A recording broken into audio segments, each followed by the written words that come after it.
So why is it so hard for women to find things to love about themselves as they begin the aging process?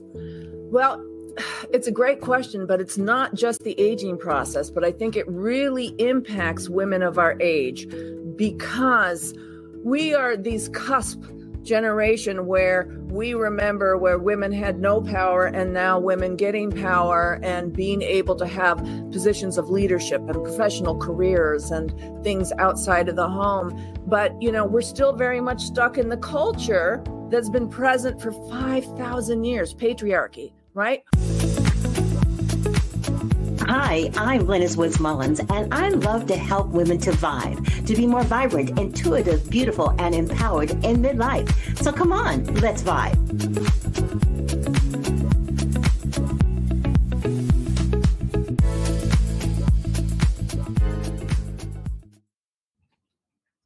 We happen to be recording this on the day of love, Valentine's Day. But whatever time you might listen to this, I think what we're going to be talking about is relevant. And that is this whole idea of self-love. What is it? Is it possible? Is it important? Is it even relevant? I know some people talk about self-love and say it's overused. Of course, I love myself and all of that. But I wonder, because I have found with the women that I work with, especially those over 50, there seems to be some struggling with loving themselves as they are, as they go through the aging process. So today I decided to ask an expert when it comes to the whole idea of working with women over 40 and over 50 in particular, when it comes to their dealing with their own self-value and love for themselves. I'm talking with Dr. Diane Garrison, who is a PhD licensed clinical psychologist, and she is also a feminine power coach and dream builder coach. She's the owner and clinical director of Lake County Wellness and Counseling, which is a holistic healing center in Wisconsin. She's been doing this for over 30 years and has helped in a variety of mental health issues and life adjustment issues with a particular interest on the focus and needs of women, especially as they begin that aging process. So thank you so much, Dr. Diane Garrison, for joining us. It's wonderful to have you here today. Thank you. It's a joy to be here, and I'm always excited about this topic. Well, thank you. Well, it is a great topic because I think that as we go through midlife or whatever this is, I don't know. Am I in midlife at 67? I don't think so. I don't know where I am, but I'm 62. I'm still calling myself midlife. Okay, well then I'll go ahead and grandfather myself in. When we go into seniors, that's my new hallmark. Okay, well then there you go. And I agree with you. First of all, we are a society that's so preoccupied with labels and everything has to go into a category. And that might be one of the first things that begins to start to rear its ugly head in our lives is what category do we fit in? Who are we now as we begin the aging process? And one of the first things that comes up, of course, is the changes in the way that we look and, just the natural aging process. So why is it so hard for women to find things to love about themselves as they begin the aging process? Well, it's a great question, but it's not just the aging process, but I think it really impacts women of our age because we are these cusp generation where we remember where women had no power and now women getting power and being able to have positions of leadership and professional careers and things outside of the home. But, we're still very much stuck in the culture that's been present for 5,000 years, patriarchy, right? Where our value to society was in taking care of others, period, end. That's it, taking care of others. And then we had all the religious training that told us that we are to be of service and focusing on ourselves is selfish. And that's like the number one for women, right? So we really bought into or got brainwashed into that whole programming. So we feel our value in our caretaking to others versus I'm valuable because I exist and I have gifts and talents and beauty and things to share with the world. It's like all relationally focused. And so then, then when you get the aging process, then it gets even harder, right? Because we live in a culture that also venerates youth, right? Not these gray hairs you and I have, but youth, right? And all the images. My last podcast, in fact, at the beginning of February was on that the impossible cultural mirror of perfection that women can never reach and but torture themselves and spend all kinds of money to try to reach, rather than just focusing on, you know what? I'm here. That means I'm meant to be here. I got to figure out what my special genius, gift, talents, strengths are, and I'm going to share it with passion in the world. But we're not taught to that orientation, There's something you said that's very interesting, and that's just the whole enculturation of what goes on in our society. And I have found that it's just not the patriarchal society that has these expectations, but we begin to place these expectations on ourselves and each other. I had an experience the other day at the store, and this lady comes up to me and she says, "Oh, you are so beautiful. I love your hair." And I said, "Thank you." And then she said, "I bet you were really a beauty when you were younger." Okay. My first thought was, but my second thought was, wow, she doesn't even realize what she's saying in terms of the idea that as you get older, you couldn't possibly be prettier because you're getting older. So when we take a look at some of these things, that the lies that we tell ourselves and the unloving things that we say to ourselves, either wittingly or unwittingly, how can we begin to heal from this in a really meaningful and straightforward way? How can we begin to heal how we love ourselves? Well, first is to understand that we're not wrong, we're not dumb, we're not broken. One, we have all this societal programming and the other is that we have a nervous system, a very nervous system that is negatively biased. So we develop that critical inner voice at a very young age. By the time we're 6 or 7 years old, we're already criticizing ourselves. And if we have nobody to activate or teach us the inner lover or the loving, affirming voice, then it doesn't exist. And then you learn about it later once you're older and you hear about positive self-talk and all about this stuff. But if you just spent, the early years of your life only being critical, then it's like retraining, right? But we're incredibly flexible. We have this huge brain, so we can always retrain. So I think, it's hard to do this without some kind of support, right? Whether it's a book or a program you sign up for or a coach or a therapist, because this ingrained belief systems go really deep. But what we want to really focus on are 4 kind of key components. One is to really learn how to identify and own your gifts, talents, and strengths, right? We're not taught to even focus on them. We, us in the coaching business, we talk about this stuff all the time, but for the average Joe and Josephine, they don't talk about what are my gifts, talents, and strengths, right? So you have to recognize them and you own them. And sometimes you need the help of somebody else to reflect them back to you because you're so used to not owning your own gifts, talents, and strengths. Then the next thing, we need to learn to start talking to ourselves in a positive, loving way. Yes. This positive self-talk. I call that inner mean girl versus the inner lover, right?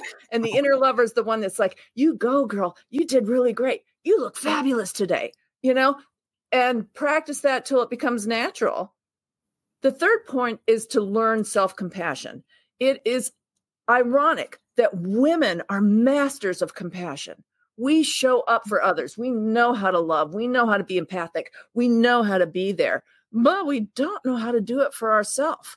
So that's a skill that you need to learn. And that's why I wrote an ebook and give it to anybody who wants it about how to learn this very important skill of self-compassion. And then once you got those 3 components moving in and integrating, then you need to deal with the old baggage. You need to deal with the old stories, the old core beliefs that are keeping you stuck. And if you can do it as a wise woman with an inner lover, you can transform those stories to really match who you've developed over these many years. Who have I become? What are my gifts, talents, and strengths? What do I have to offer? Versus this old message of I'm not good enough, I'm not lovable, I'm not important, I'm invisible. Right? There's a lot of them. Yeah. And then the other message that I hear women talk about a lot about is, well, it's just too late. It's too late to change. I've been doing it this way for 60 years or 50 years or whatever. I don't have enough time to change. I could possibly, live in a different way. And of course, you and I know that that's not true. But Right. How can we get women to understand that actually, in many ways, this is just the beginning? This is a great opportunity to be able to pursue things you've always wanted to, with the first step in changing in terms of how you view yourself. Right. So it's, and it's challenging. It's challenging to get women to really wrap their mind around the concept, I count and I matter and I'm worth the effort. And so we keep on offering these different programs and different Facebook groups. You and I each have one where we're trying to empower women with positive messages and, meditations and opportunities and programs to help them really, I count and I matter. Every Monday in my Facebook group, I do a self-affirmation Facebook Live, just, 5-minute thing where it's like, here, take advantage of this. And I have, a big group and maybe, I get 20 views, so it's like that question of how, that has been in my mind for as long as I've been doing this. How do I get women to want this?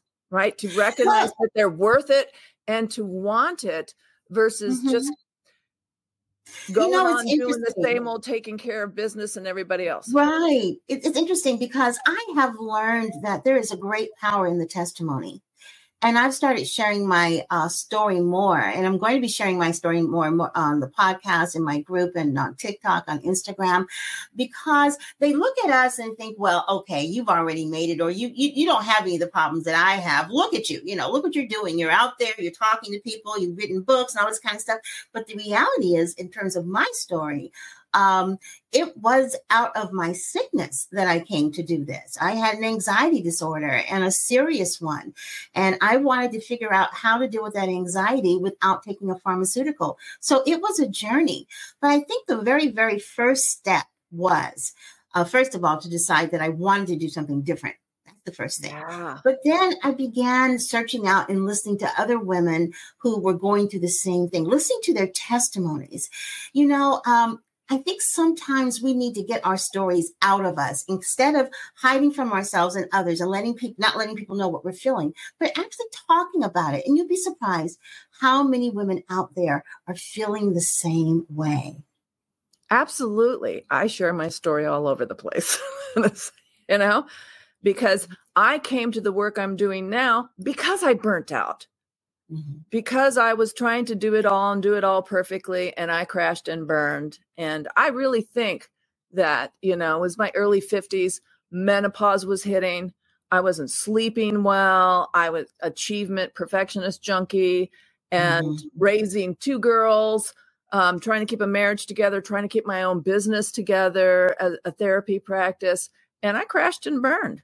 And it was like, okay, either pick yourself up from the ashes or like throw in the towel. Right? It was that bad. And I just kept on receiving these gifts. I first, someone led me to, because traditional medicine was not helping me with the menopausal symptoms at all, found an integrative doctor who got me on some bioidenticals, and I started sleeping again. And that just changed the world. Then a friend gifted me a program on self-compassion. And I started learning how to love myself and learned how to meditate in a whole new way versus trying to still my mind. That's impossible. I'm sorry. But go into my heart space. And then that blew my mind open. And then this just rolled out an email, a woman I'd been following for years, but I finally paid attention to her and her story. And that was Feminine Power and Dr. Claire Zammit, and got involved in that program. And it just steps of transformation that kept on coming and helping me to really, I felt very guided to it in this healing process. And it's like, and if I, as stubborn and as stuck as I was, can heal, any woman. Yeah, I tell my story all over the place, Linus. I was trained in graduate school to, kind of keep that professional distance. And I found after I went through my own transformation and I kind of switched more into, this transformational coaching style, and I wasn't cutting it anymore. And I found that my story could empower other women. I overeducated, overachieving, overly perfectionistic, trying to do everything right. But I got to tell you, once perimenopause and menopause hit, I was obviously so stressed out, so much cortisol in my body. I was hot flashing so badly in the night, I wasn't sleeping anymore. And then I got grumpy, then I got depressed. And, it was like this trickle down. And it came to, I either had to throw in the towel or I had to learn how to take care of myself in a whole different way. And that led me on this, I really feel like I was guided, led me on this journey. So first, a friend gifted me this program on self-compassion. And I'm like, okay. And I started listening to it, and it was life transformation. Even as an experienced psychologist, I had no idea how to be kind to myself, how to be gentle and compassionate. I did it for everybody else. Right. But the fact that inner critic really wasn't the best way to manage myself was like a revelation. And after I started being kind and gentle myself, then this feminine power program fell in my lap. I was following the creator, Dr. Claire Zammit, for years and, kind of paying attention, kind of not paying attention. And all of a sudden, no, I'm going to this free webinar and the rest is history. I got trained in that. And then I got trained in dream building with Mary Morrissey. And it's like my whole world just transformed, because not only did I feel much more connected to the all and to spirit, I was much more connected to myself and realized, well, there really isn't any difference between spirit and me and spirit and the all and connecting to others. And I found, after being kind of a lone wolf my whole life, my childhood circumstances kind of demanded that. But I never got rid of it. And then finding a community of women, it was so incredibly powerful, like-minded women who are always also trying to step into their power, trying to transform, trying to be them best selves. And, so now I use my own story, even though I was a psychologist, I didn't get it, to help other people go, it's okay that we don't get it, because we're brainwashed. Patriarchy, 5,000 years to not focus on ourselves, to not take care of ourselves, to take care of business and take care of everybody else. And yes, that's true. And telling our story is a form of self-love, actually, because you love yourself enough to be transparent. Yes. And it's funny too, because you're saying I was a psychologist, I should have known to do this, but it's that old adage, physician, heal thyself. Many things that we teach other people to do are some of the things that we struggle with ourselves. So when it comes to the whole idea of self-love, what are the qualities of self-love? What kinds of things should we be doing to enhance our self-love? Well, when I guide women on this path, it's like multifaceted, and there's not a wrong place or a right place to start. But I usually begin with helping them to identify their gifts, talents, and strengths. You're a badass. You really are. You don't think about it. Everybody else knows it, but own it. And then I start teaching them how to talk nicely to themselves. To tune in. You have an inner critic, right? And that voice is going all the time, whether you're asking for it or not. We don't, it's autopilot. But you have to learn how to activate your inner lover and learn how to talk really nicely to yourself and affirming and, cheerleading and you can do this, right? Very you better not screw this up. I mean, what a difference. You can do this. You can do this. And you know what? If you do screw it up, there's some key learnings in that. To prepare you for the next thing. Now, I can't say I'm so evolved that I thank God every day for my adversities, but I do think I'm just not. I know you're supposed to, but I do thank God for teaching me in the way that he does the things that I need to learn to keep moving forward. And the only way I learn with my hard head is usually through adversity. And you're so right. Isn't it interesting how those situations keep showing up until you learn it? And so I love the way I think we're more prone to have these aha moments about how life works as we get older. Absolutely. The next thing I take women on is learning self-compassion. And by that, that's more than just talking nice to yourself.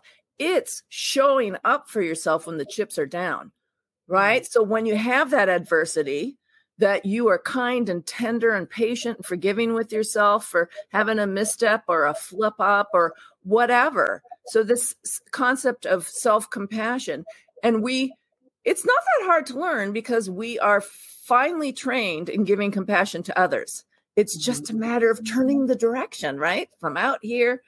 And kind of flipping the script or the mirror back on ourselves. That same compassion that you show your husband, your children, your friends, your coworkers, your parents, your neighbors, the people out in the street, all of that. Turn that whole way of being and treat yourself the same way. It seems like such a simple concept, but something I know we all struggle with, because with Absolutely. that comes that kind of like that guilt thing, or I'm being selfish. Yeah, I'm so silly to this day. And my kids have been gone from the home 12 years, almost 13 years. They're all successful, all doing well. But do you know, I still feel guilty if I'm just sitting and doing nothing. I feel like I got to be doing something, because for years I didn't sit and do nothing. I was always doing. While the kids were playing, I was doing laundry. I was cooking. I was prepping for the next day. I was helping with home. I was doing all this stuff, doing, and not being. And thank you for that Facebook message you sent me the other day, because that is so my language. And we all need to be reminded. Talk to us about the value of being. Being. Well, we all have incredible wisdom within us. You can call it your inner wisdom. You can call it your inner guidance system. You can call it intuition. You can call it spirit. But we cannot really hear its messages or use its power unless we get quiet. And we can't get quiet if we're doing, right? And we're not human doers. We're human beings. And I no longer feel guilty sitting on my meditation cushion or just taking some time out, because I've learned over time that being quiet and creating quiet time every day is really what helps me be active and vibrant for the rest of the day. And so this really, recognizing we are spiritual beings having a human experience, not humans who might or might not have a soul, right? We're human beings having a spiritual experience, a human experience. And this is just Earth school. We may not really understand what happened before or what happens next, but we're here to learn, to love, to give our best out into the world. And, so that, but you can't get your direction, your passion, your true course, your North Star, unless you get quiet. And quiet on a regular basis. I recommend it daily. And for me, it's at the beginning of the day. Other people like it at the end or bookmarking it. But for me, it's really at the beginning of the day. It sets the tone for the rest of my day, to ground, to center, to meditate. And, I teach that to others. And, there's no one wrong way or right way to do any of this. In fact, you have to find your own way. I was always trying to match the gurus before, until I figured out I'm my own guru. I got to find my own way. And as you're talking, I'm writing some things down that I want to make sure I emphasize when I'm talking to my community as well. How you start your day can definitely determine how the rest of your day is going to go. Not to say that you can't do a reset, because you can do a reset. But sometimes it's hard to stop to do that reset. But I've been starting my day in a positive way for about 15 years. And it does very much the same thing like you do. I have my spiritual practice. I have my movement practice. I have certain things that I like to put in my body when I'm not intermittent fasting at the beginning of the day. And it's a ritual, but it's also a form of self-love for me, and a form of self-compassion, self-care, self. That's what it's about. But it's all about taking care of ourselves. That's beautiful. Yeah. I mean, for me, for years, it was all about everybody else and everything else. And I would come in as early as clients were willing to come in. And finally I said, hey, you got your own practice, lady. You get to set your day you want. And that's when I started no, the beginning of the day is for exercise, is for quiet time, is for reflection time, for meditation. And when I set that in, I don't come into the office till 10, but I get up at 6. So I have a lot of time to ease into my day in a way that fuels me so I can really be present for others. Absolutely. Wow. I can talk to you forever, Dr. Diane. I so love your approach to your practice. And I know that you not just have the approach, you live that piece. And that's what makes it so powerful. And I want to make sure that people know to go ahead and tune into your podcast, Full Power Women. It is an amazing podcast. I had the honor of being your guest not too long ago, and it was so much fun. In fact, I'm going to put in the show notes, everyone, how to get in touch with Dr. Diane. She is really not just an amazing individual, but she is a caring and compassionate person, and she's straightforward and honest. And it's hard to get that combination. It's hard to get that combination, but it is a powerful combination. And thank you so much for sharing with us your full power today. No problem. And just a little correction. The podcast is actually called Find Your Fabulous with Dr. Diane, but it's my YouTube channel is Full Power Women. Okay. And so is YouTube my website. Is Full Power Women. Let me keep you straight. YouTube is Full Power Women, and the YouTube channel is there. And also her Find Your Fabulous podcast, that link is there. It's all in the show page. I encourage you to go to her YouTube channel and subscribe and follow her podcast. You will only be better for it. Thank you so much, Dr. Diane. You're so welcome. Okay.